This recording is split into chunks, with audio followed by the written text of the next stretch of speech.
دا د وټپور ولسوالۍ د کوهنه دیوز د زیړنو سیمه ده. په تیرو اورښتونو کې دلته د میشتو خلکو کورونه چپه شوي او د ځمکې شلده هم رامنځته شوي. خلک ویره لري چې ټول کلی یې د ښویېدو له ګواښ سره مخ دی.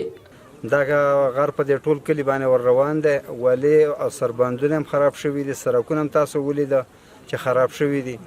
نو ټول تلفات د بارانه د ښکلي دي. اوس دا نږدې دا کورونه چې کوم دي دا کورونه وتلي دي، په بل ځای کې یو ځای بل ځای ډېره شوي دي او کلي ته ټول کلي ته دا درز سره اوښتی دی په دې موړه باندې.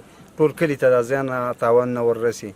نو موږ د اسلامي امارت نه دا غواړو چې موږ سره کومک وکړي او موږ د ولسونو د زنانو د ماشومانو ته سرپناه برابر کړي. دا غزې اوس روان دی او دا چاو داسې تللی دی. نور کلي هم دا کورونه هم د دې نه لاندې دي، داسې هم تللی دی. دا ټول کورونه د دې نه لاندې دي.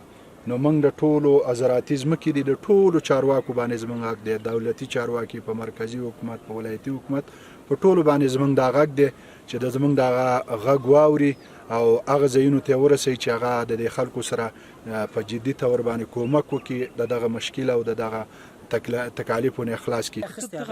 دغه سیمې ته رسنوال او د مرسته کوونکو ادارو استازي هم ورغلي. دلته اوارې ځمکې څیرې شوي ښکاري. د عامو خلکو مسؤلینو په خبره کورونه، ځمکې، ویالې او سربندونه هم ویجاړ شوي. اسلامي امارت نه د دې کې دا غوښتنه چې د علاقې ته یعنې جدي پاملرنه وکړي، ځکه دا خو نه لس کړي دي نه شل دي، دا خو په سلونو نه پورته دي خلک دي او وګړي هم تقریبا دې کې 900 خواشه وګړي په دې علاقه کې دا پت همداسې دغه شي نو دا پکې ټول د منځه دي. اسلامي امارت نه د خیره مسلمانانو دا غوښتنه چې دې طرف ته توجه وکړي جدي. اوس موږ راغلي وو د دغه کورنیو وضعیت مو نږدې نه وګتو او انشاءالله د دې دا ټول معلومات او ارقام چې دغلته څومره فامیلونه او کورنۍ اوسیږي نو انشاءالله موږ د همکارو ادارو همغږو ادارو سره دغه معلومات شریکو هم له خپل وزارت سره بعد دغه نه به تصمیم نیول کیږي او انشاءالله دې طرف به پوره همکاري کیږي.